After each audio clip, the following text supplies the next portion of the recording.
প্রিয় মুসলিম এবং অমুসলিম ভাই ও বোনেরা, আসসালামু আলাইকুম ওয়া রাহমাতুল্লাহি ওয়া বারাকাতুহু। আমাদের স্রষ্টা মহান আল্লাহ তাআলার দয়া, শান্তি ও রহমত আপনাদের সবার উপরে বর্ষিত হোক। এই অনুষ্ঠানে স্বাগতম। Ramzan a date with doctor Zakir. আমি আপনাদের হোস্ট ইউসুফ চেম্বার্স। আর আজকের আমাদের অনুষ্ঠানের আলোচনার বিষয় লাইলাতুল কদর, অর্থাৎ বিধান দেয়ার রাত অথবা ক্ষমতার রাত। ডক্টর জাকির, আরও একবার আসসালামু আলাইকুম। ওয়ালাইকুম আসসালাম রহমতুল্লাহ বারাকাতুহু।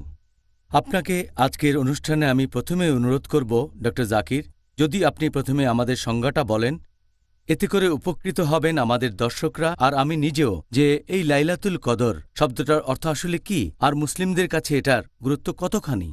আলহামদুলিল্লাহ, ওয়াসসালাতু ওয়াসসালাম আলা রাসূলিল্লাহ ওয়া আলা আলিহি ওয়া সাহবিহি আজমাইন, আম্মা বাদ। আউযু বিল্লাহি মিনাশ শাইতানির রাজীম, বিসমিল্লাহির রহমানির রহিম। রব্বি ইশরাহ লি সাদরি ওয়া ইয়াসসির লি আমরি ওয়াহলুল উকদাতাম মিন লিসানি ইয়াফকাহু কাওলি।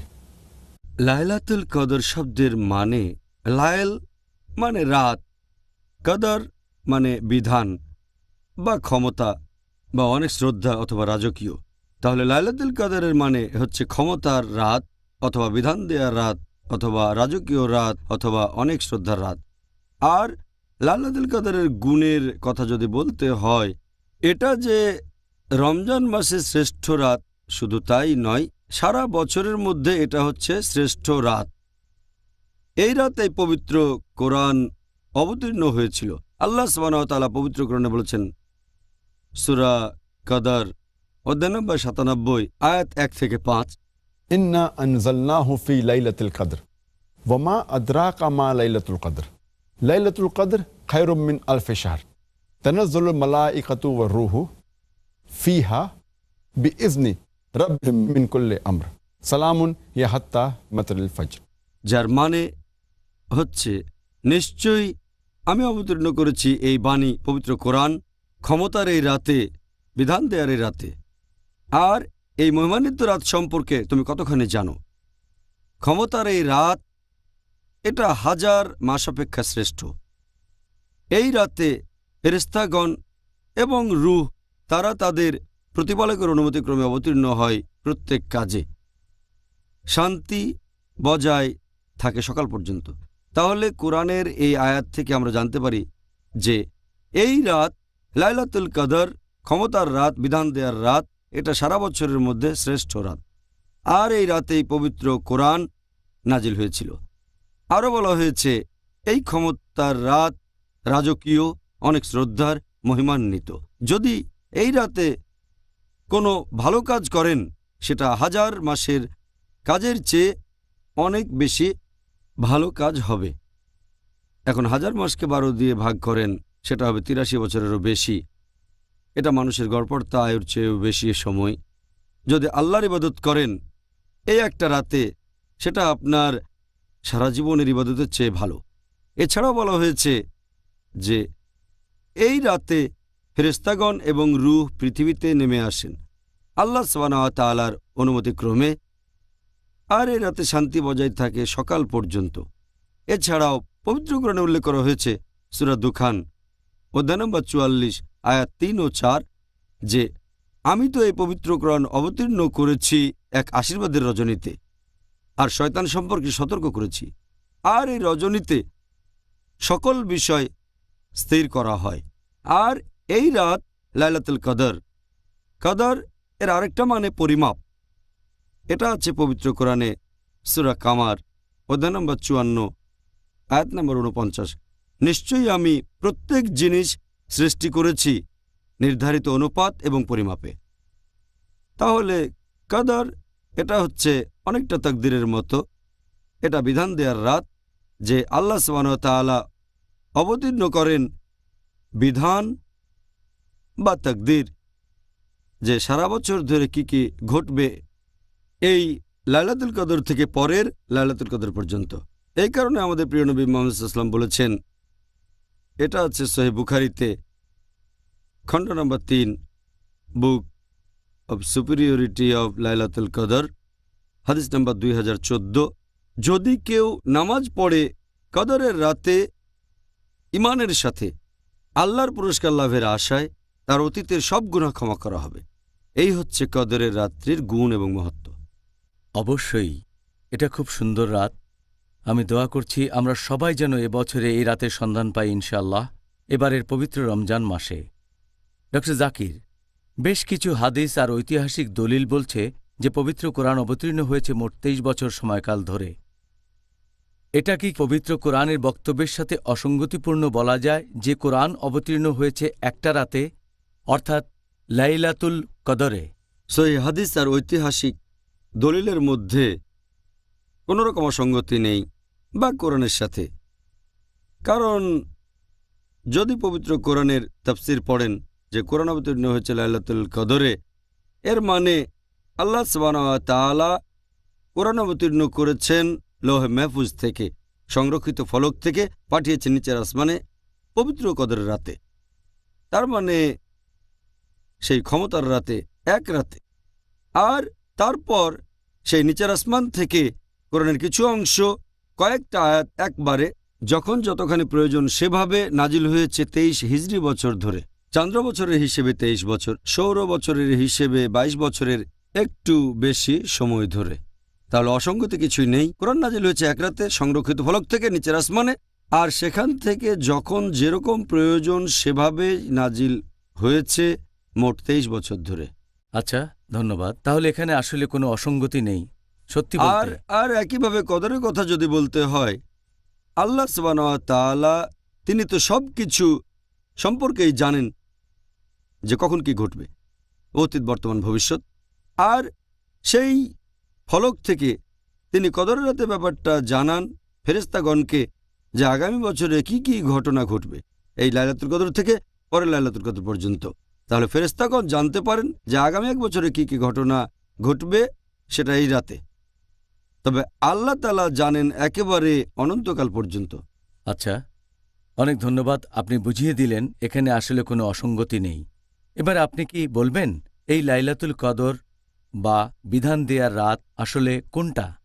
এই লাইলাতুল কদর যে ঠিক কোন দিন বা তারিখে হবে সে সম্পর্কে বলতে গেলে এ ব্যাপারে সহিহ বুখারী বলছে, সহিহ বুখারীর কমেন্ট্রি ফতেহুল বারী এটা বলছে, বিশেষজ্ঞগণ এ পর্যন্ত এই রাত সম্পর্কে 40টারও বেশি আলাদা মতামত দিয়েছেন যে এই লাইলাতুল কদরের রাতটা আসলে ঠিক কবে হবে। অনেকে বলেন এটা রমজান মাসের প্রথম রাত হবে, কেউ বলেন রমজানের 7ম রাত, কেউ বলেন 19তম রাত, এরকম বিভিন্ন মতামত। তবে সহিহ হাদিস অনুযায়ী সবচেয়ে সঠিক সময় যেটা, সেটা হচ্ছে রমজানের শেষ 10 দিনের মধ্যে কোনো একটা বেজোড় রাত। এই হাদিসটা আছে সহিহ বুখারীতে খণ্ড নম্বর 3, এই 3 নম্বর খণ্ডের বুক অব লাইলাতুল কদর, হাদিস নম্বর 2017। আমাদের নবী মুহাম্মদ সাল্লাল্লাহু আলাইহি ওয়াসাল্লাম বলেছেন যে তোমরা লাইলাতুল কদরের রাতকে খুঁজবে রমজান মাসের শেষ 10 দিনের বেজোড় রাতগুলোর মধ্যে। এটা হচ্ছে সবচেয়ে খাঁটি। এছাড়াও আরেকটা হাদিস সহিহ বুখারীতে খণ্ড নম্বর 1 বুক অব ঈমান, হাদিস নম্বর 49, আল্লাহ রাসূল মুহাম্মদ সাল্লাল্লাহু আলাইহি ওয়াসাল্লাম বলেছেন যে তিনি একবার বাইরে বেরিয়েছেন মুসলিমদেরকে বলার জন্য যে লাইলাতুল কদর ঠিক কোন রাতটাতে হবে। তখন তিনি দেখলেন যে 2 জন মুসলিম পুরুষ একে অন্যের সাথে মারামারি করছে, ঝগড়া করছে। নবী বলেছেন যে অমুক লোক আর অমুক লোক 2 মুসলিম ঝগড়া করছে। তখন আল্লাহ সুবহানাহু ওয়া তাআলা নবীর জ্ঞানটা নিয়ে নিলেন, তার মানে নবী ভুলে গেলেন। তখন নবী বললেন এটা হয়তো মুসলিমদের জন্য ভালো, তাই লাইলাতুল কদরকে খোঁজো রমজানের শেষ 10 দিনের মধ্যে, 5ম, 7ম অথবা 9ম রাতের মধ্যে। এই অপশনগুলো দিয়েছেন আল্লাহর রাসূল লাইলাতুল কদরের জন্য। এছাড়াও আরেকটা হাদিস আছে, এটা সহিহ মুসলিমে খণ্ড নম্বর 2 বুক অব ফাস্টিং, হাদিস নাম্বার 2364।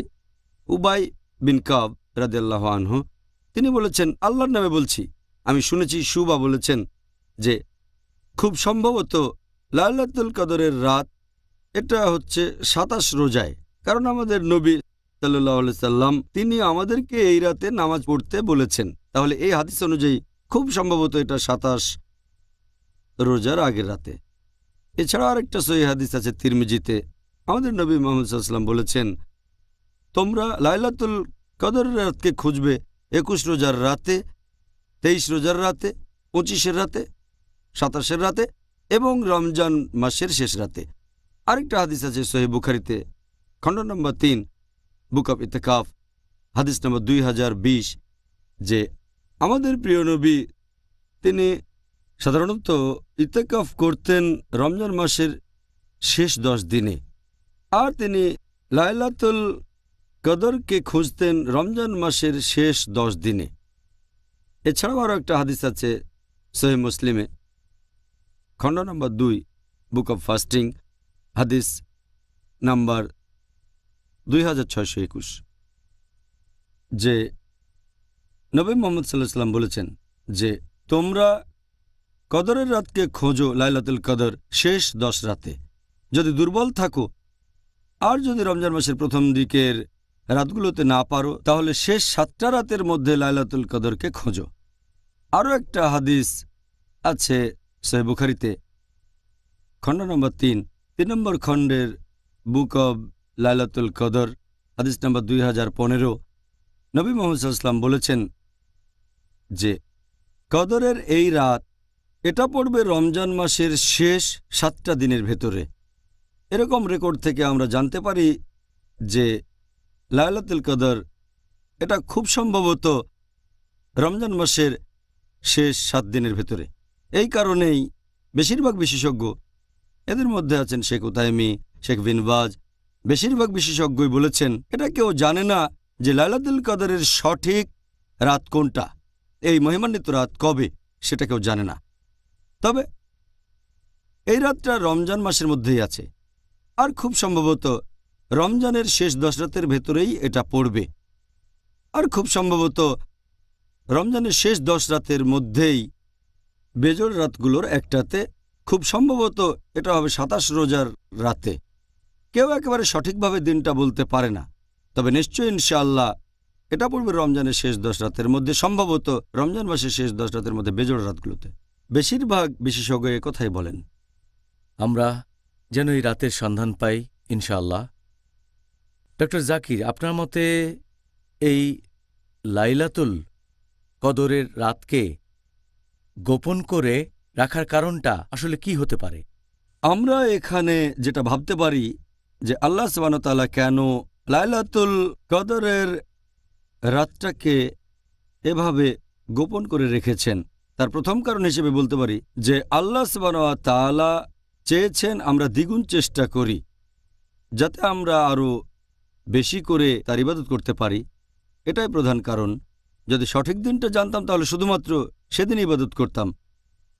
2 নম্বর, আল্লাহ সুবহানাহু ওয়া তাআলা যে কারণে এটা গোপন রেখেছেন সেটা হচ্ছে যাতে করে তিনি বুঝতে পারেন যে কারা সিরিয়াস বিশ্বাসী আর কারা সিরিয়াস না। সিরিয়াস বিশ্বাসী চেষ্টা করবে লাইলাতুল কদর যেন কোনোভাবে মিস না হয়ে যায়, সেই রমজান মাসের শেষ 10 দিনে বেশি করে ইবাদত করার চেষ্টা করবে, আর এছাড়া চেষ্টা করবে রমজানের শেষ 10 দিনে রাত জেগে ইবাদত করতে ভোর হওয়ার আগে পর্যন্ত।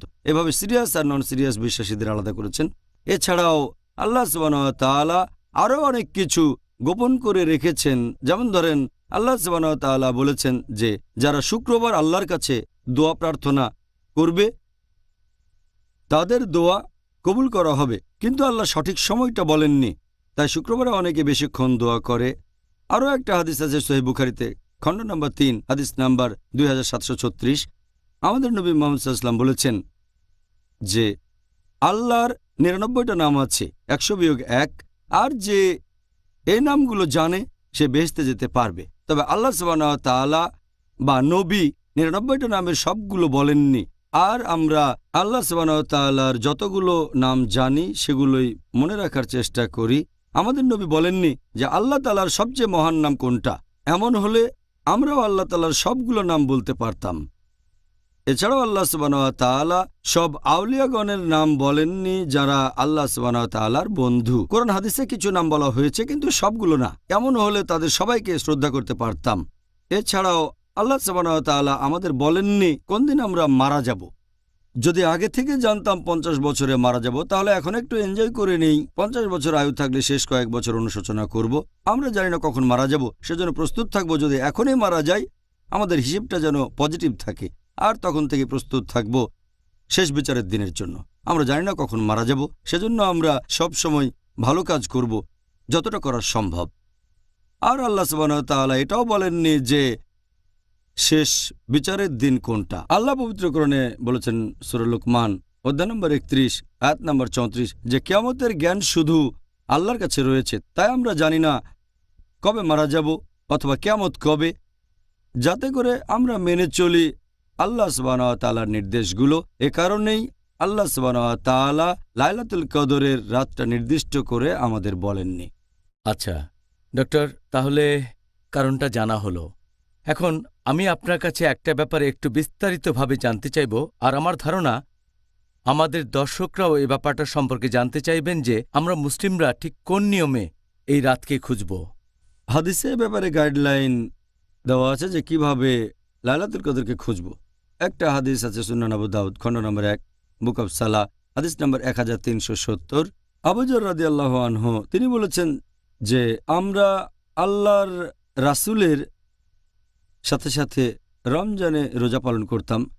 নবী আমাদের নামাজ পড়ার জন্য কখনো ঘুম থেকে ডেকে তুলতেন না, শুধুমাত্র রমজান মাসের শেষ 7টা রাতে। শেষ সময় রাতের প্রথম তৃতীয়াংশে নামাজ পড়তাম।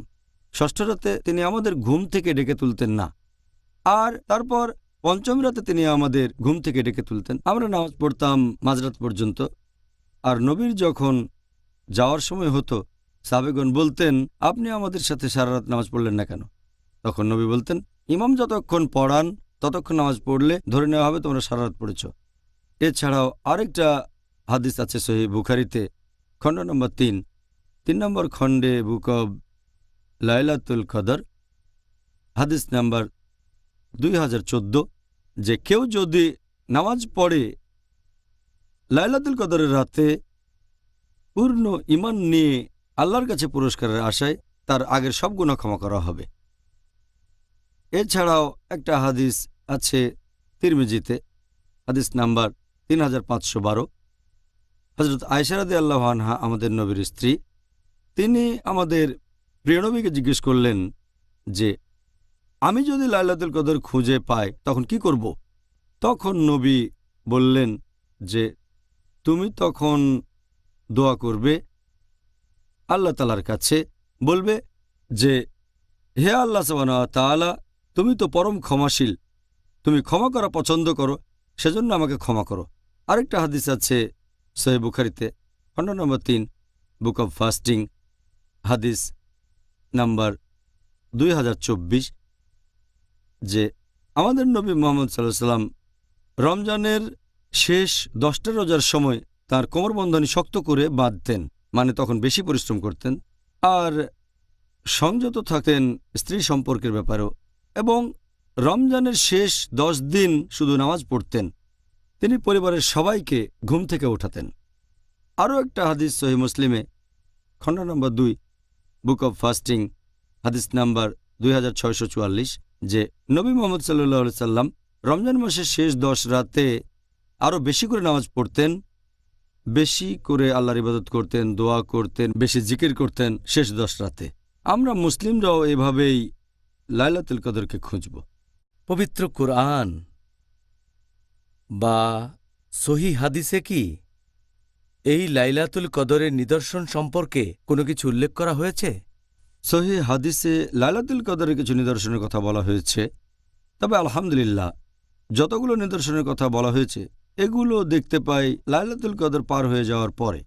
তাহলে এটাও আল্লাহ সুবহানাহু ওয়া তাআলার ইচ্ছা, তিনি চান না আমরা আগে জানতে পারি। যদি জানতে পারতাম তাহলে হয়তো শুধু সেই রাতেই ইবাদত করতাম, আর অন্যান্য রাতগুলোতে আমরা আল্লাহ সুবহানাহু ওয়া তাআলার ইবাদত খুব একটা হয়তো করতাম না। একটা হাদিস আছে সহিহ মুসলিমে যে লাইলাতুল কদরের ঠিক পরের দিন সূর্যের কোনো কিরণ থাকবে না, দেখাবে একটা থালার মতো যতক্ষণ না মাথার উপরে উঠছে। এছাড়াও সহিহ মুসলিমে বলা হয়েছে খণ্ড নম্বর 2 বুক অব ফাস্টিং হাদিস নম্বর 2633 যে লাইলাতুল কদরের পরের দিন সূর্যের কোনো কিরণ থাকবে না। সহিহ মুসলিমে আরও একটা হাদিস আছে, খণ্ড নম্বর 2 বুক অব ফাস্টিং হাদিস নম্বর 2635। আমাদের নবী বলেছেন যে লাইলাতুল কদরের রাতে চাঁদটাকে দেখাবে একটা থালার মতো, মাসের শেষের চাঁদ যেরকম হয়।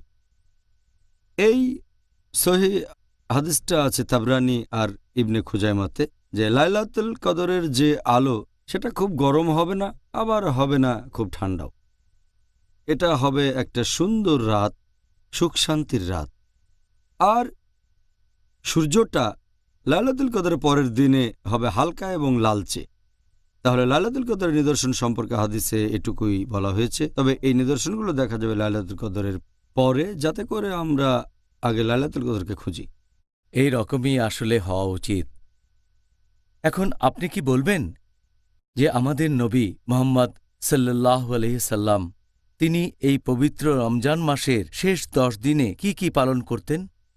আমি আগেও বলেছি, এই হাদিসটা আছে সহিহ বুখারীতে, খণ্ড নম্বর 3 বুক অফ এতেকাফ হাদিস নম্বর 2024। নবী মুহাম্মদ সাল্লাল্লাহু আলাইহি সাল্লাম রমজানের শেষ 10 দিনে কোমরবন্ধ শক্ত করে বাঁধতেন, আর রমজানের শেষ 10 দিন শুধু নামাজ পড়তেন। নিজের পরিবারকে ঘুম থেকে তুলতেন, তাদেরকে জাগিয়ে রাখতেন, বেশি করে নামাজ পড়তেন। এই হাদিস থেকে আমরা জানতে পারি নবী প্রথমে যে কাজটা করতেন, কোমরবন্ধ টাইট করতেন, মানে বেশি পরিশ্রম করতেন। দ্বিতীয়ত তিনি স্ত্রীদের সাথে সম্পর্কের ব্যাপারেও সংযত থাকতেন, কারণ রমজানের শেষ 10 দিন ইতিকাফে বসতেন তিনি। আর ইতিকাফের একটা নিয়ম হচ্ছে স্ত্রীর সাথে মেলামেশা করা যাবে না। পবিত্র কোরআন বলছে সূরা বাকারা অধ্যায় নম্বর 2 আয়াত নম্বর 187। এছাড়াও তিনি তখন নামাজ পড়তেন রাতের বেশিরভাগ সময় বা পুরো রাত ধরে।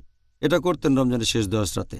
নবী রাতের বেলায় নামাজ পড়তেন, আল্লাহ সুবহানাহু ওয়া তাআলার ইবাদত করতেন শেষ 10 রাতে। এটা বলা হয় যে সারা রাত ধরে নামাজ পড়া উচিত না, এটা হলো যে বছরের প্রত্যেকটা দিন রাত। এটা বাদে রমজানের শেষ 10 দিনে রাতের বেশিরভাগ সময় নামাজ পড়তে পারেন, এমনকি সারা রাতও পড়তে পারেন, এটার অনুমতি আছে। এছাড়াও বলা হয়েছে যে তিনি তার পরিবারকে জাগাতেন, তিনি নিশ্চিত করতেন যে তার স্ত্রীগণও যেন ঘুম থেকে উঠে আল্লাহ সুবহানাহু ওয়া তাআলার ইবাদত করে, লাইলাতুল কদরকে খোঁজে। এই পয়েন্টটাও মাথায় রাখতে হবে। এছাড়াও নবী বেশি করে চেষ্টা করতেন, বেশি নামাজ পড়তেন, বেশি করে দোয়া করতেন, বেশি জিকির করতেন, আল্লাহ তাআলার কাছে আরও যাওয়ার চেষ্টা করতেন রমজানের শেষ রাতগুলোতে।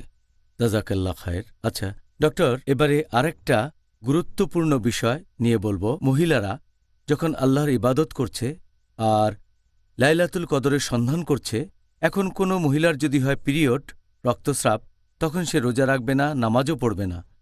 এরকম মহিলা কিভাবে খুঁজবে লাইলাতুল কদরকে? রজস্রাব হওয়া মহিলাদের কথা যদি বলতে হয়, তারা সব ধরনের ইবাদতই করতে পারবেন, সব ধরনের উপাসনা। রজস্রাব হওয়ার সময় পারবেন না নামাজ পড়তে, রোজা রাখতে, কাবার চারপাশে প্রদক্ষিণ করতে আর ইতিকাফ করতে। ইবাদতের এই 4টা কাজ বাদে রজস্রাব হওয়া মহিলা সব ধরনের ইবাদত করতে পারবে। মহিলারা রমজানের শেষ 10 দিনে যেটা করতে পারে যদি তখন রজস্রাব হয়, সেটা হচ্ছে সে অবশ্যই দোয়া করতে পারবে, প্রার্থনা করতে পারবে। আমাদের নবী বলেছেন, হাদিসটা আছে তিরমিজিতে 2370 নম্বর হাদিস, যে প্রার্থনা করা, দোয়া, এটা হচ্ছে শ্রেষ্ঠ ইবাদতগুলোর একটা। আর দোয়া একটা ইবাদত।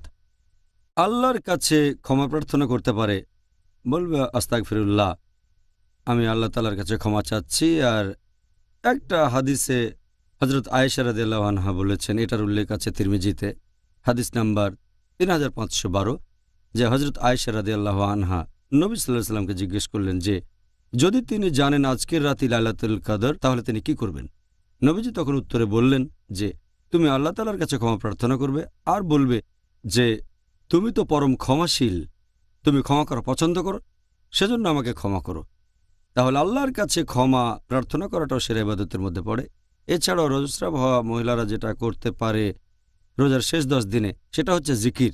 যেমন ধরেন সে সময় বলতে পারে সুবহানাল্লাহি ওয়ালহামদুলিল্লাহি ওয়া লা ইলাহা ইল্লাল্লাহু আল্লাহু আকবার, যার মানে সকল মহিমা আল্লাহর, সকল প্রশংসা আল্লাহর, আল্লাহ সুবহানাহু ওয়া তাআলা ব্যতীত আর কোনো উপাস্য নেই এবং আল্লাহ সর্বশক্তিমান। আরও পড়তে পারে সুবহানাল্লাহি বিহামদি, মানে সকল মহিমা আল্লাহর এবং সকল প্রশংসা আল্লাহর। এছাড়াও পড়তে পারে সুবহান আল্লাহ ওয়াল আযীম। যে সকল প্রশংসা আল্লাহর, তিনিই মহান।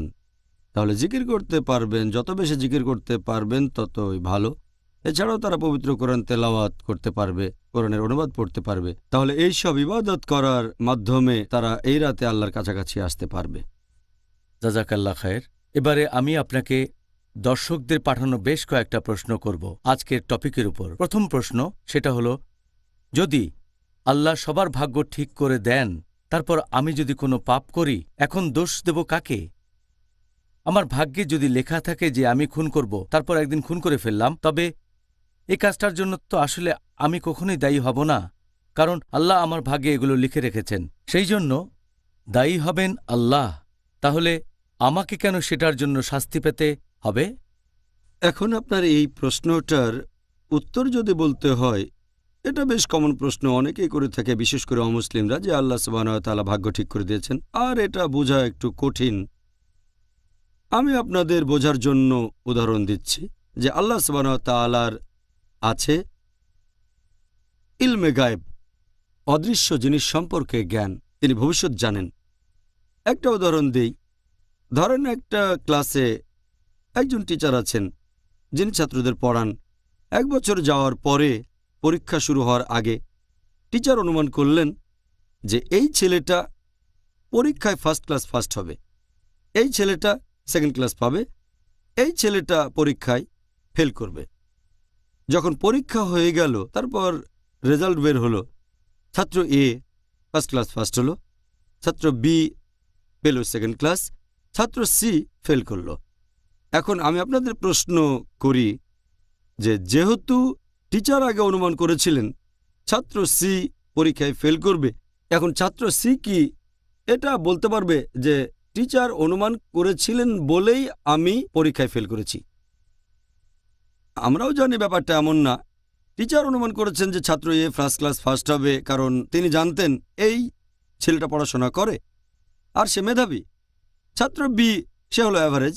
ছাত্র সি পড়াশোনা মন নেই, ঠিক মতো ক্লাসও করতো না, ঠিক মতো লেখাপড়া করতো না, হোমওয়ার্ক করতো না।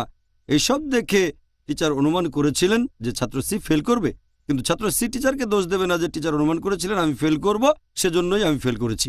ফেল করার জন্য ছাত্র সি দায়ী। একইভাবে আল্লাহ সুবহানাহু ওয়া তাআলার আছে ইলমে গায়েব। যেমন ধরেন কোনো একজন মানুষ একটা রাস্তার মোড়ে আসলো, সেখান থেকে 5টা রাস্তা 5 দিকে গেছে, রোড 1 2 3 4 5। তার স্বাধীন ইচ্ছা আছে, সে যে কোনো রাস্তায় যেতে পারে, সে বেছে নিল রোড 3 নম্বর। এখন আল্লাহ তার নিয়তে লিখে রেখেছেন সে 3 নম্বর রোডে যাবে। ব্যাপারটা এমন না যে আল্লাহ লিখে রেখেছেন বলেই সে এই রাস্তায় যাচ্ছে, আসলে সেরকম না। যেহেতু সে 3 নম্বর রুট বেছে নেবে, তাই আল্লাহ তাআলা আগে থেকেই লিখে রেখেছেন, কারণ আল্লাহর আছে ইলমে গায়েব। যেভাবে টিচার অনুমান করেছিলেন, এখানে আল্লাহ জানেন লোকটার স্বাধীন ইচ্ছা আছে, সে যে কোনো রাস্তা বেছে নিতে পারে, 5টা রাস্তার মধ্যে যে কোনোটা, কিন্তু গেল 3 নম্বর রোডে। আল্লাহ আগে থেকে জানেন লোকটা 3 নম্বর রোডেই যাবে, সেজন্য আল্লাহ তার তকদিরে লিখে রাখলেন সে যাবে 3 নম্বর রোডে। এরপর 3 নম্বর রাস্তা দিয়ে যাচ্ছে, কিছুক্ষণ পরে আরেকটা মোড়ের সামনে আসলো, 1 2 3 নম্বর রাস্তা বেছে নিল। যেহেতু সে 3 নম্বর রাস্তা বেছে নেবে, আল্লাহ এটা আগে থেকে জানতেন, তারা আছে ইলমে গায়েব। আল্লাহ লিখলেন কিছুক্ষণ সময় পরে লোকটা আরেকটা মোড়ে আসবে, আর সে লোকটা আবার 3 নম্বর রাস্তাটা বেছে নেবে। ব্যাপারটা এমন না যে আল্লাহ তার তকদিরে লিখেছেন 3 নম্বর রাস্তায় যাবে, এজন্যই সে 3 নম্বর রাস্তায় যাচ্ছে। যেহেতু সে 3 নম্বর রাস্তায় যাবে, আল্লাহ আগেই লিখে রেখেছেন। এটা বোঝা একটু কঠিন, তবে আল্লাহ তাআলার রয়েছে ইলমে গায়েব।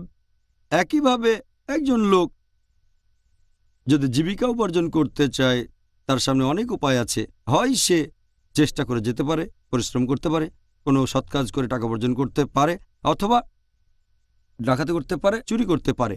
এটা তার ইচ্ছা, সে ঠিক করলো সে চুরি করবে। আল্লাহ আগে থেকে জানেন যে 25 বছর বয়সে তার সামনে টাকা উপার্জনের সদুপায় থাকবে, অথবা চুরি করবে, কিন্তু সে চুরি করবে। যেহেতু আল্লাহ আগে থেকে জানেন লোকটা চুরি করবে, সেজন্য তার তকদিরে লিখলেন সে চুরি করবে। ব্যাপারটা এমন না যে আল্লাহ লিখেছেন বলে লোকটা চুরি করছে, যেহেতু সে চুরি করবে তাই আল্লাহ আগে লিখেছেন। একইভাবে একটা লোক হয়তো খুন করলো, এটা তার ইচ্ছা, সে চাইলে খুন নাও করতে পারে, অথবা চাইলে খুন করতে পারে, এটা তার হাতে। আর সে খুন করল, এখানে দোষটা কার? দোষ সেই মানুষটার। তাহলে আমরা বুঝতে পারছি যে আল্লাহর আছে ইলমে গায়েব। আর সেজন্যই উর্দুতে একটা কথা আছে, একটা শায়ের আল্লামা ইকবালের, বলা হয়েছে, खुद ही को कर इतना बुलंद कि हर तकदीर के पहले खुदा अपने बंदे से खुद पूछे बता तेरी रज़ा क्या है। যার মানে নিজেকে এতই মহান করে তোলো যে আল্লাহ তোমার নিয়তি লেখার আগে তোমাকে জিজ্ঞেস করবেন তোমার ইচ্ছাটা কি। আপনাকে অনেক অনেক ধন্যবাদ। আপনি খুব সুন্দরভাবে ব্যাখ্যা করেছেন। আশা করি আমাদের প্রশ্নকারী আর অন্যান্য দর্শকরাও এই ব্যাপারটা খুব ভালোভাবে বুঝতে পেরেছেন। দ্বিতীয় প্রশ্ন, এটা কতখানি সঠিক যে কিছু লোক এভাবে দোয়া করে যে, হে আল্লাহ, আমি তোমাকে আমার নিয়তি বদলাতে বলছি না, বরং তার বদলে বলছি তুমি আমাকে এই পরীক্ষায় সাহায্য করো। আমি জানি যে অনেক মুসলিম এই দোয়াটা পড়ে, তবে এটা আল্লাহর কাছে দোয়া করার সঠিক নিয়ম না। কারণ আল্লাহ আমাদের বলেছেন যে আমরা তার কাছে প্রার্থনা করতে পারি, যে কোনো কিছু ক্ষমা প্রার্থনা করতে পারি, ভালো জিনিস চাইতে পারি। আমরা এটাও বলতে পারি, যদিও আমাদের নিয়তিতে লেখা আছে যে খারাপ কিছু ঘটবে, অশুভ কিছু ঘটবে আমার জীবনে, তবুও ভালো জিনিস আমি চাইতে পারি। তাই এভাবে বলা ভুল যে আমি তোমার বিধান বদলাতে বলছি না, তবে আমাদের সাহায্য করো। আর পবিত্র কোরআনে বলা হয়েছে, সূরা ফালাক অধ্যায় নম্বর 13, এখানে বলা হয়েছে যে कुल औज़ु बिरब्बिल फलक। বলো আমি আশ্রয় প্রার্থনা করছি এই ভোরের স্রষ্টার, তিনি যা সৃষ্টি করেছেন তার অনিষ্ট হতে। তাহলে আমরা আল্লাহর কাছে ক্ষমা প্রার্থনা করছি অনিষ্ট হতে আশ্রয়ের জন্য। এই হাদিসটা আছে সহিহ বুখারীতে, খণ্ড নম্বর 9, বুক অব কদর, হাদিস নাম্বার 6616। আমাদের নবী বলেছেন যে তোমরা আশ্রয় নাও আল্লাহ সুবহানাহু ওয়া তাআলার কাছে প্রাকৃতিক দুর্যোগের হাত থেকে বাঁচতে, খারাপ এবং অশুভ কাজের হাত থেকে, এবং শত্রুর আনন্দ উল্লাস থেকে বাঁচতে। তাহলে কদর বদলানোর কথা আল্লাহ সুবহানাহু ওয়া তাআলার কাছে প্রার্থনায় বলতে পারেন। আমি এখানে একটা উদাহরণ দিচ্ছি যে ধরেন একজন ছাত্র কোনো একটা পরীক্ষা দিল আর পরীক্ষাটা ভালো হলো না, সে জানে সে ফেল করতে পারে। সে বাসায় এসে আল্লাহ সুবহানাহু ওয়া তাআলার কাছে দোয়া করল, হে আল্লাহ সুবহানাহু ওয়া তাআলা আমাকে পাশ করিয়ে দাও। আর আল্লাহ সুবহানাহু ওয়া তাআলা তার দোয়া কবুল করলেন। এখন তার কদরে এটা লেখা আছে যে এই ছাত্রটা পরীক্ষায় ফেল করতে পারে। সে বাসায় এসে আল্লাহ তাআলার কাছে দোয়া করল। আল্লাহ তাআলা এটা জানেন যে কেউ তার কাছে প্রার্থনা করবে কি করবে না, আর আল্লাহ এটাও জানেন যে দোয়া কবুল করবেন কি না। তাহলে অরিজিনাল কদরে লেখা আছে সে পরীক্ষায় ফেল করবে। আল্লাহ এটাও আগে থেকে জানেন ছেলেটা বাসায় এসে আল্লাহর কাছে দোয়া করবে পাশের জন্য, যাতে সে পরীক্ষায় উত্তীর্ণ হতে পারে। আল্লাহ এটাও জানেন তিনি তার দোয়া কবুল করবেন, ছেলেটা পরীক্ষায় পাশ করবে। তাহলে এখানে কদর ঠিক আছে, সে পাশ করেছে, কিন্তু আগের কদর যেখানে লেখা আছে সে ফেল করবে, যখন দোয়া করল তখন আগের কদরটা বদলে গেল। তবে আল্লাহর আছে ইলমে গায়েব যে ছেলেটা দোয়া করবে কি করবে না। সেজন্য আমরা সবসময় দোয়া করব আল্লাহ সুবহানাহু ওয়া তাআলার কাছে, তার কাছে ক্ষমা প্রার্থনা করব এবং সাহায্য চাইব। তাহলে এটাও কদরে লেখা আছে ছেলেটা দোয়া করবে, আল্লাহ তার দোয়া কবুল করবেন আর সে পাশ করবে। আচ্ছা, ভালোই তো, এটা তো খুব ভালো। তাহলে বলা যায় আমাদের সবারই আশা আছে। পরের প্রশ্ন, কদরে বিশ্বাস করা, এটা দিয়ে আসলে ঠিক কি বোঝানো হয়? কদরে বিশ্বাস করার কথা যদি বলতে হয়, এটা হচ্ছে ঈমানের স্তম্ভগুলোর একটা। কদরে বিশ্বাস করব, আর এখানে 4টা পয়েন্ট আছে যেটা কদরে বিশ্বাস করার সময় আমরা মেনে চলব। 1 নাম্বার, আল্লাহ তাআলা সব কিছু জানেন। আল্লাহ তাআলা সব কিছু সম্পর্কে জানেন, অতীত, বর্তমান আর ভবিষ্যৎ। সাধারণ বিষয় আর খুঁটিনাটি সব কিছুই তিনি জানেন। অসীম থেকে অসীমের সব কিছুই তার জানা। তাহলে আল্লাহ একমাত্র যিনি সব কিছু জানেন, তাঁর আছে ইলমে গায়েব। 2 নম্বর পয়েন্ট, আল্লাহ সুবহানাহু ওয়া তাআলা এগুলো রেখেছেন লিখে লৌহে মাহফুজে, একটা সংরক্ষিত ফলকে। আর এই 2টো পয়েন্ট কদর নিয়ে এটা আছে সূরা হজে অধ্যায় নম্বর 22, আয়াত নম্বর 70, যে তুমি কি জানো না আল্লাহ সুবহানাহু ওয়া তাআলা আকাশ ও পৃথিবীতে যা আছে সবই জানেন। নিশ্চয়ই সকলই আছে একটা কিতাবে, আর তার নিকট এটা সহজ। তাহলে 1 নম্বর, আল্লাহ সব কিছু জানেন। 2 নম্বর, এটা রেকর্ড করা আছে সূরা হজে অধ্যায় নম্বর 22 আয়াত নম্বর 70। সহিহ মুসলিমের একটা হাদিস, খণ্ড নম্বর 4, বুক অফ কদর, হাদিস নাম্বার 6416, যে আল্লাহর রাসূল বলেছেন, আল্লাহ পৃথিবী ও আকাশমণ্ডলী সৃষ্টির 50,000 বছর আগে বিশ্বজগৎ সৃষ্টির নির্দেশ দিয়েছেন। এছাড়াও একটা হাদিস আছে সুন্নান আবু দাউদে, খণ্ড নম্বর 3, হাদিস নাম্বার 4683, যে আল্লাহ সুবহানাহু ওয়া তাআলা প্রথমে সৃষ্টি করলেন একটা কলম, আর সেটাকে বললেন লেখো। কলম উত্তর দিল, হে প্রভু, আমি কি লিখব? তখন আল্লাহ সুবহানাহু ওয়া তাআলা লিখলেন এই কদর, মহাবিশ্বের সব কিছুর, একেবারে শেষ সময় পর্যন্ত, শেষ বিচারের দিন শুরু হওয়ার আগে পর্যন্ত। এ হলো প্রথম দুটো পয়েন্ট। কদর পয়েন্ট নাম্বার 3 হচ্ছে যে যা কিছু ঘটে আল্লাহ সুবহানাহু ওয়া তাআলার ইচ্ছাতেই সেটা হয়, সব কিছু। আল্লাহ পবিত্র কোরআনে বলেছেন, সূরা কাসাস অধ্যায় নম্বর 28 আয়াত নম্বর 68, আল্লাহ সুবহানাহু ওয়া তাআলা যা ইচ্ছা করেন তাই সৃষ্টি করেন। এরপর আছে সূরা ইব্রাহিম অধ্যায় নম্বর 14 আয়াত নম্বর 27, যে আল্লাহ যা ইচ্ছা করেন সেটাই করেন। এরপর আরও আছে সূরা বুরুজ অধ্যায় নম্বর 85 আয়াত নম্বর 16, আল্লাহ তাআলা সেটাই করেন যা ইচ্ছা করেন। তাহলে আমরা বুঝতে পারছি যে আল্লাহ সুবহানাহু ওয়া তাআলা যা ইচ্ছা করেন তাই করতে পারেন, তিনি যা ইচ্ছা করেন তাই করেন। আর এরপর কোরআন বলছে সূরা ইমরান অধ্যায় নম্বর 3 আয়াত নম্বর 6, যে আল্লাহ সুবহানাহু ওয়া তাআলা মাতৃগর্ভে যেভাবে ইচ্ছা তোমাদের আকৃতি দেন। পবিত্র কোরআনে সূরা নিসা অধ্যায় নম্বর 4 আয়াত নম্বর 90, যে আল্লাহ যদি চাইতেন তাহলে তাদেরকে ক্ষমতা দিতেন, তারা তোমাদের সাথে যুদ্ধ করত। এরপর হচ্ছে সূরা আনাম অধ্যায় নম্বর 6 আয়াত নম্বর 112, আল্লাহ সুবহানাহু ওয়া তাআলা বলেছেন, যদি আল্লাহ চাইতেন তাহলে তারা এটা করত না। কদরের ব্যাপারে 4 নম্বর পয়েন্ট হলো, যা কিছু ঘটবে তার সব কিছুই আল্লাহ তাআলার সৃষ্টি, যা কিছু ঘটবে তার সব কিছু সৃষ্টি আল্লাহ তাআলার।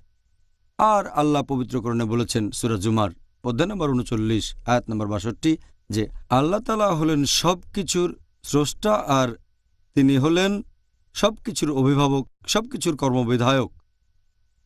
এছাড়াও আল্লাহ কোরআনে বলেছেন সূরা ফুরকান অধ্যায় নম্বর 25 আয়াত নম্বর 2, যে আল্লাহ সুবহানাহু ওয়া তাআলা আকাশমণ্ডলী ও পৃথিবী সৃষ্টি করেছেন যথাযথ অনুপাতে। এরপর পবিত্র কোরআনের সূরা সাফফাত অধ্যায় নম্বর 37 আয়াত নম্বর 96, আল্লাহ সৃষ্টি করেছেন তোমাদের আর তোমরা যা কিছু তৈরি করো। এখন সব কিছু সৃষ্টি করেছেন আল্লাহ সুবহানাহু ওয়া তাআলা, এবং এই মহাবিশ্বের সব কিছু তিনি নিয়ন্ত্রণ করেন। তার মানে কিন্তু এই না যে মানুষের স্বাধীন ইচ্ছায় তিনি বাধা দেন। আমাদের স্বাধীন ইচ্ছা আছে, কোরআনের অনেক জায়গায় সহিহ হাদিসে এই প্রসঙ্গে বলছে যে আমাদের স্বাধীন ইচ্ছা আছে, শরিয়ায় কথা বলছে, আর আমরাও জানি দৈনন্দিন জীবনে আমরা স্বাধীন ইচ্ছা প্রয়োগ করি। এছাড়াও আল্লাহ পবিত্র কোরআনে বলেছেন সূরা বাকারা অধ্যায় 2 আয়াত নম্বর 223, এখানে স্ত্রী সহবাসের কথা বলছে, যে তোমরা তোমাদের শস্য ক্ষেত্রে গমন করতে পারবে যেভাবে ইচ্ছা, তার মানে স্বাধীন ইচ্ছা। এরপর আরও আছে সূরা তাগাবুন অধ্যায় নম্বর 64 আয়াত নম্বর 16, যে তোমরা আল্লাহকে যথাসাধ্য ভয় করো, তার কথা শোনো এবং মেনে চলো। এছাড়া আরও আছে সূরা বাকারা অধ্যায় 2 আয়াত নম্বর 286, যে আল্লাহ সুবহানাহু ওয়া তাআলা কারো উপরেই তার সাধ্যের অতিরিক্ত দায়িত্ব অর্পণ করেন না। ভালো যা কিছু উপার্জন করে সে প্রতিফল তার, আর মন্দ যা করে সে প্রতিফলও তার জন্য। এটার ভিত্তিতে বলা যায় প্রত্যেক মানুষের স্বাধীন ইচ্ছা আছে। আর আমাদের দৈনন্দিন জীবনেও এটা দেখি, যেমন ধরেন আল্লাহ সুবহানাহু ওয়া তাআলা কিছু জিনিস আগে ঠিক করে রেখেছেন। তিনি আগেই ঠিক করে রেখেছেন মৃত্যুর ব্যাপারটা আর জন্মের ব্যাপারটা। এগুলো বাদে সব জায়গায় আল্লাহ স্বাধীন ইচ্ছা দিয়েছেন। আমি চাইলে হাত উপরে তুলতে পারি অথবা হাত নামাতে পারি, আমি চাইলে হাঁটাচলা করতে পারি অথবা বসতে পারি, এটা আমার ইচ্ছা। তবে কিছু জিনিস যেমন ধরেন আমাদের হার্টবিট, এটা চলে আল্লাহ সুবহানাহু ওয়া তাআলার ইচ্ছায়। আমি যদি চাই হার্টবিট বন্ধ করব, সেটা আমি পারবো না। আর শীত লাগলে আমরা ঠান্ডায় কাঁপি, আমি চাইলে কাঁপুনি বন্ধ করতে পারবো না, এটা আল্লাহ সুবহানাহু ওয়া তাআলার ইচ্ছা। তাহলে আল্লাহ মানুষকে স্বাধীন ইচ্ছা দিয়েছেন, সেজন্য মানুষ যদি কোনো খারাপ কাজ করে, কোনো পাপ করে, এজন্য সে দায়ী নিজে। আল্লাহ পবিত্র কোরআনে আমাদের নির্দেশ দিয়েছেন কোনটা ভালো আর কোনটা খারাপ। জাযাকাল্লাহ খায়ের। ডক্টর জাকির, পরের প্রশ্ন, এটাকে কি পবিত্র কোরআনের অসঙ্গতি হিসেবে উল্লেখ করা যায় যে কোরআনের অনেক আয়াতই এরকম বলা হয়েছে যে সবকিছু ঘটে আল্লাহ সুবহানাহু ওয়া তাআলার ইচ্ছায়, আবার কোরআনে আরেকটা উল্লেখ করা হয়েছে যে ভালো সবকিছু আল্লাহর তরফ থেকে আর খারাপ বা মন্দ কিছু আমাদের নিজেদের কারণে। কোরআনে এরকম অনেক আয়াত আছে যেখানে বলা হয়েছে যে যা কিছু ঘটে সবকিছু আল্লাহ সুবহানাহু ওয়া তাআলার ইচ্ছা। আগের প্রশ্নের উত্তরে এটা বলেছি। আবার পবিত্র কোরআনে আছে সূরা নিসা অধ্যায় নম্বর 4 আয়াত 79, কল্যাণকর যা কিছু ঘটে তা আল্লাহ সুবহানাহু ওয়া তাআলার ইচ্ছায়, যা অকল্যাণকর সেগুলো সব মানুষের কারণে। হঠাৎ করে দেখলে মনে হবে এটাতে বোধহয় অসঙ্গতি, তবে যদি একটু ভালো করে দেখেন এখানে কোনো অসঙ্গতি নেই। যেমন ধরেন ইলেকট্রিসিটি আসে হেড পাওয়ার স্টেশন থেকে, পাওয়ার আসছে হেড স্টেশন থেকে। এটা দিয়ে চালাতে পারেন বিভিন্ন জিনিস, বিভিন্ন রকমের যন্ত্রপাতি, বিভিন্ন মেশিনারি। কিন্তু আপনি যদি আঙ্গুল দেন কোনো একটা তারে তাহলে শক খাবেন। পাওয়ার আসছে হেড স্টেশন থেকে, হেড ইলেকট্রিক স্টেশন, কিন্তু যদি সেখানে আঙ্গুল দেন যে কাজটা আসলে আপনার মোটেও করা উচিত না তাহলে শক খাবেন। ভালোটা আসছে পাওয়ার স্টেশন থেকে, কিন্তু যদি পাওয়ার বিচ্ছিন্ন করা হয় সে হেডকোয়ার্টার থেকে তাহলে আপনি শক খাবেন না।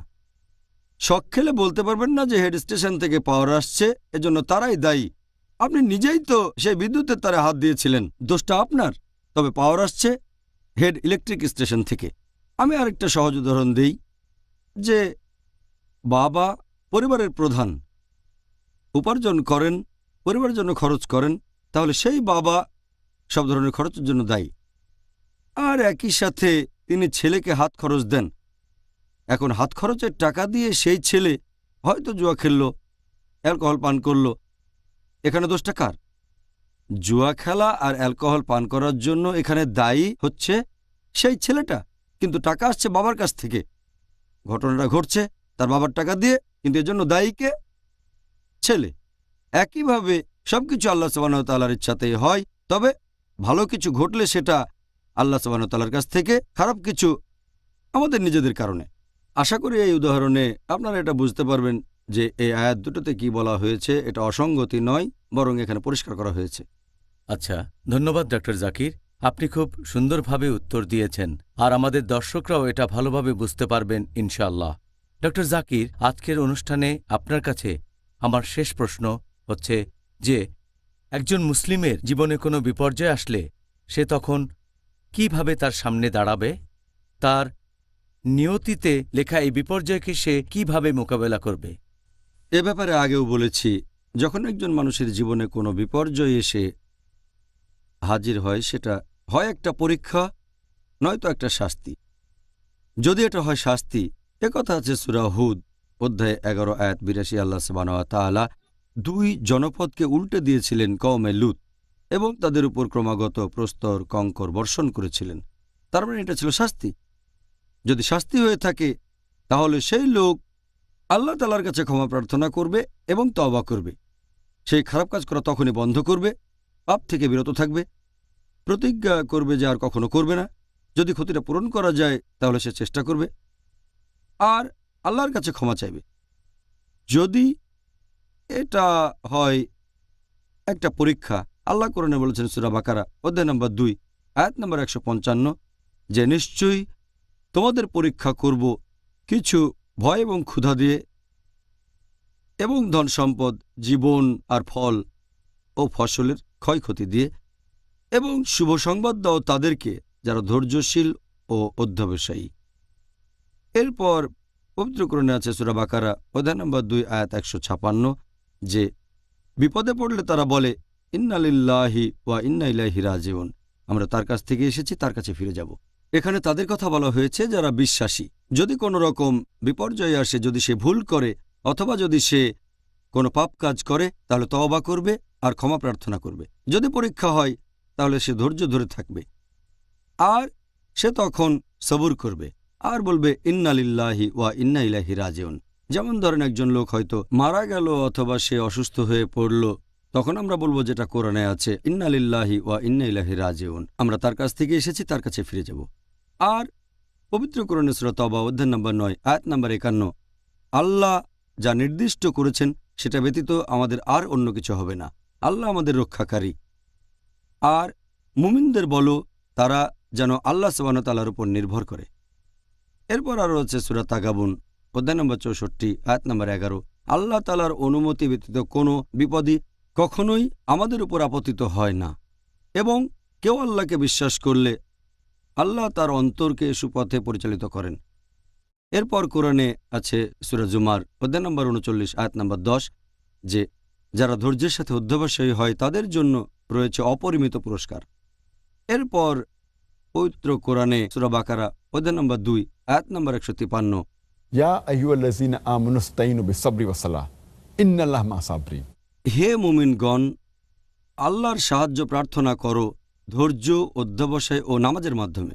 নিশ্চয়ই আল্লাহ আছেন তাদের সাথে যারা ধৈর্যশীল ও অধ্যবসায়ী। তাহলে আমরা হব ধৈর্যশীল ও অধ্যবসায়ী। আরেকটা হাদিস, এটা আছে সহিহ মুসলিমে খণ্ড নম্বর ৪ হাদিস নম্বর ৭১৩৮। নবী মুহাম্মদ সাল্লাল্লাহু সাল্লাম বলেছেন, বিশ্বাসীদের কাজগুলো বেশ অদ্ভুত। যদি তার জীবনে কিছু ভালো ঘটে সে আল্লাহ তাআলাকে ধন্যবাদ জানায়, আর যদি সে বিপদে পড়ে তখন ধৈর্যশীল অধ্যবসায়ী হয়। তার জন্য পরকালে ভালো জিনিস অপেক্ষা করছে। তাহলে যদি কোনো রকম বিপর্যয় আসে, যদি তার ভুল থাকে সে শুধরে নেবে, তা না হলে ধৈর্যের সাথে অধ্যবসায়ী হবে। কারণ আল্লাহ বলেছেন, তোমরা সাহায্য প্রার্থনা করো আল্লাহ সুবহানাহু ওয়া তাআলার ধৈর্য, অধ্যবসায়, নামাজের মাধ্যমে। নিশ্চয়ই আল্লাহ তাদের সাথে আছেন যারা ধৈর্যশীল ও অধ্যবসায়ী। জাযাকাল্লাহ খায়ের। আবারও ধন্যবাদ ডক্টর জাকির। তাহলে আজকে আমরা আমাদের এই অনুষ্ঠানের শেষ পর্যায়ে চলে এসেছি। আলহামদুলিল্লাহ, আমি নিজে আজকে অনেক উপকৃত হয়েছি, আর আমি আশা করছি যে আমাদের দর্শক ভাই বোনেরাও যথেষ্ট উপকৃত হয়েছে। আর আমি দোয়া করছি আপনি, আমি আর দর্শকরা আমরা সবাই আজকে আপনার উত্তরগুলো শুনে উপকৃত হয়েছি। জাযাকাল্লাহ খায়ের। ভাই ও বোনেরা, আশা করি আজকের অনুষ্ঠানটা দেখে আপনারা সবাই উপকৃত হয়েছেন। আপনাদের সাথে আবার দেখা হবে এই অনুষ্ঠানে আগামীকাল, আর সেদিন আমাদের আলোচনার টপিক হবে ইতিকাফ। আসসালামু আলাইকুম ওয়া রাহমাতুল্লাহি ওয়া বারাকাতুহু।